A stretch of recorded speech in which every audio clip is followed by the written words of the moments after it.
Okay, so there's this thing to understand about the emotional aspects of acting. And when you're going through an acting scene or you're going into the acting exercises, you're working in your classes and you're able to do and work on this stuff called emotional preparation, emotional recall. It doesn't matter what technique you're using to be able to activate your emotion. Once your emotion is activated, it's typically going to be below here. So you're going to be activating your emotion. Your feelings are going to be activated a lot of times in your chest cavity, and there's going to be resonance of visceral effect when you're working. Now, we have to understand, first of all, I'm Simon Blake. I've written 6+ acting books. Emotional Preparation, the book series, has 700 different emotions for specifically for acting. Studied over 8,000 acting classes. I've got over 8 feet of acting notes. So look, we're dealing with this aspect of emotion and getting visceral effects. Your exhaustion level is going to be different than you're going to get when you're just dealing with lighter feelings or lighter improvisations.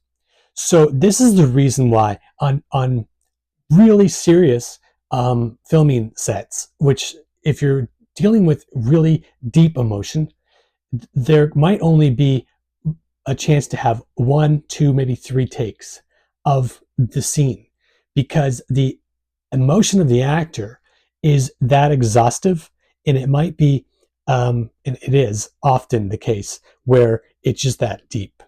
Now, we do all sorts of acting exercises the in all kinds everywhere. Everyone does improvisations in scenes, do the particularizations. They work with different aspects of even nursery rhymes if they're in certain classes, which are improvisation exercise for actors.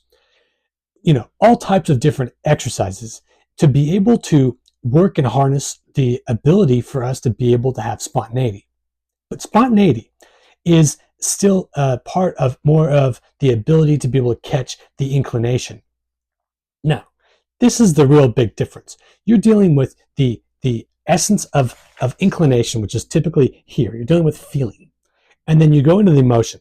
Now, emotion is going to have a different emotional weight to it than you're going to have with your feeling levels. Okay, this might sound like it's just normal advice, but when we look at it, the question is to figure out for yourself how you're going to be able to release the tension of that emotional weight.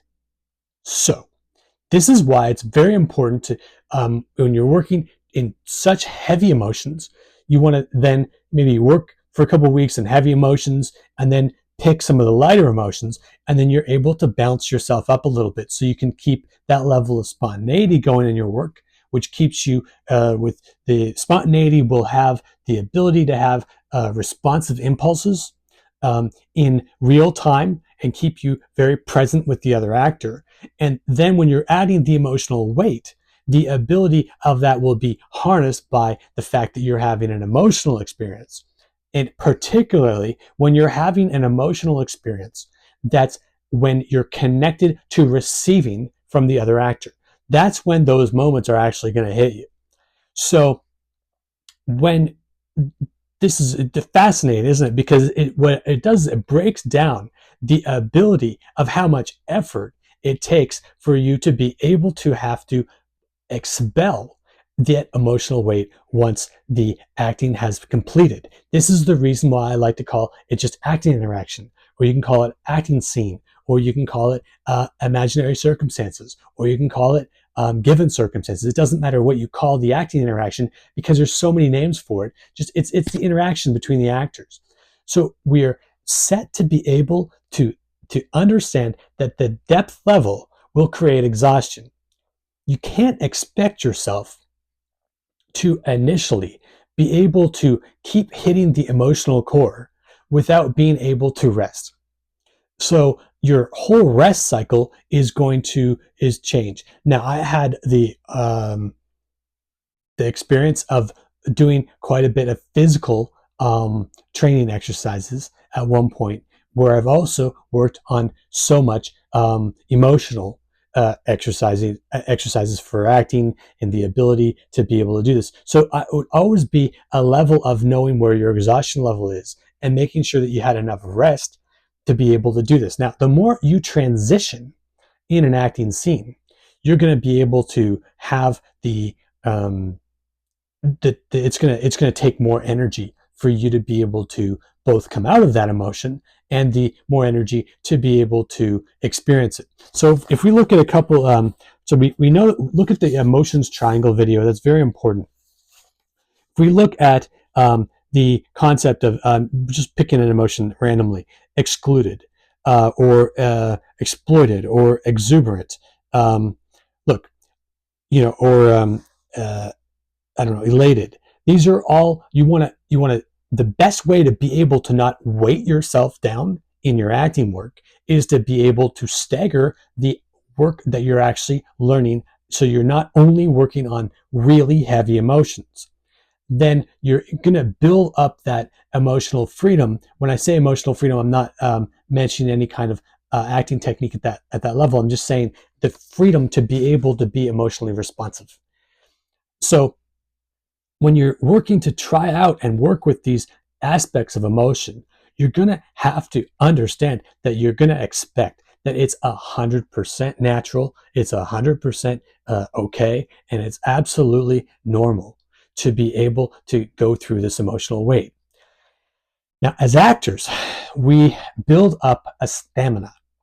This also correlates to the stamina that is like Qigong, or even in Taekwondo, different stamina that the breath work to be able to do that. Some of the Broadway people will know that breath work will also help to be able to exhale emotion.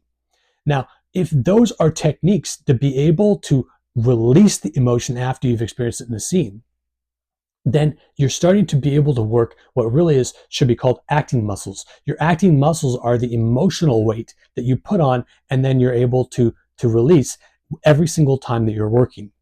So then you know that you're able to go to a certain depth and yet still stay responsive.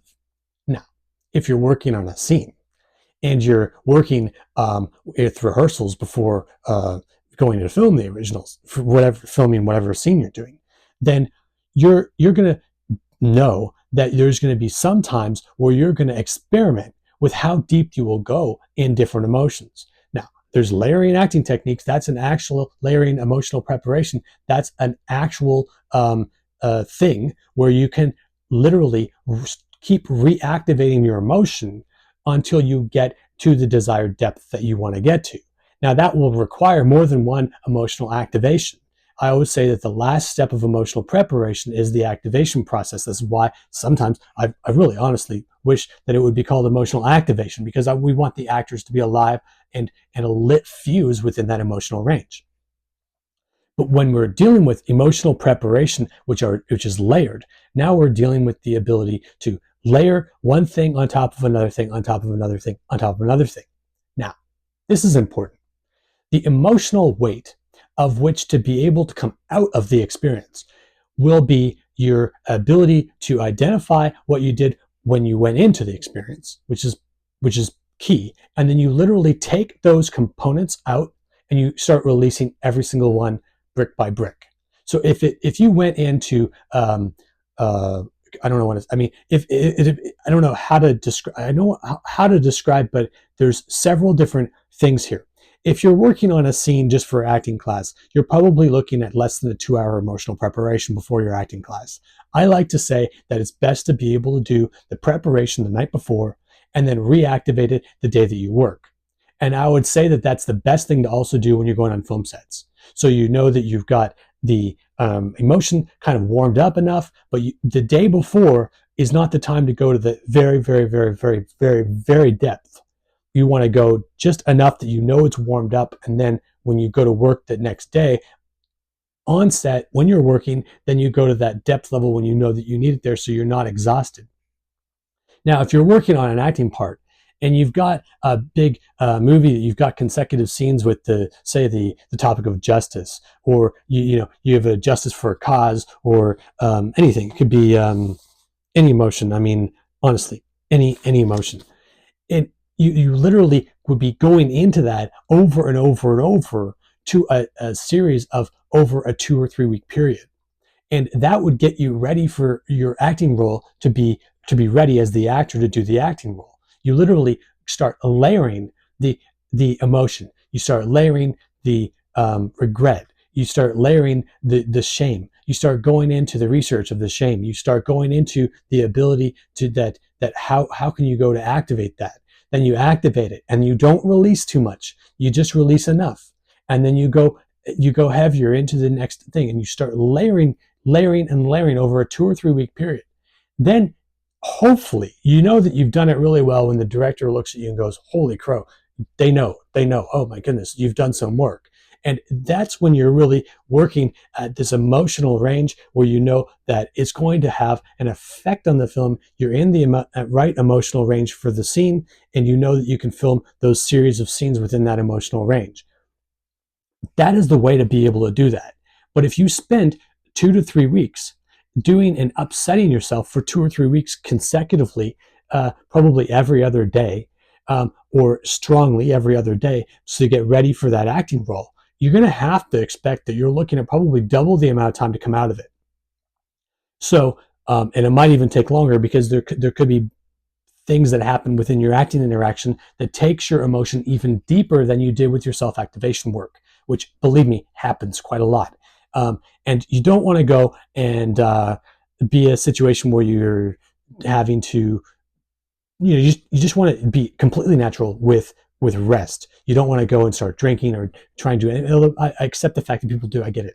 I get it. It kind of makes sense a little bit, but you don't want to have that be the only way out of the depth of emotion. So anyway, ask me some questions on this.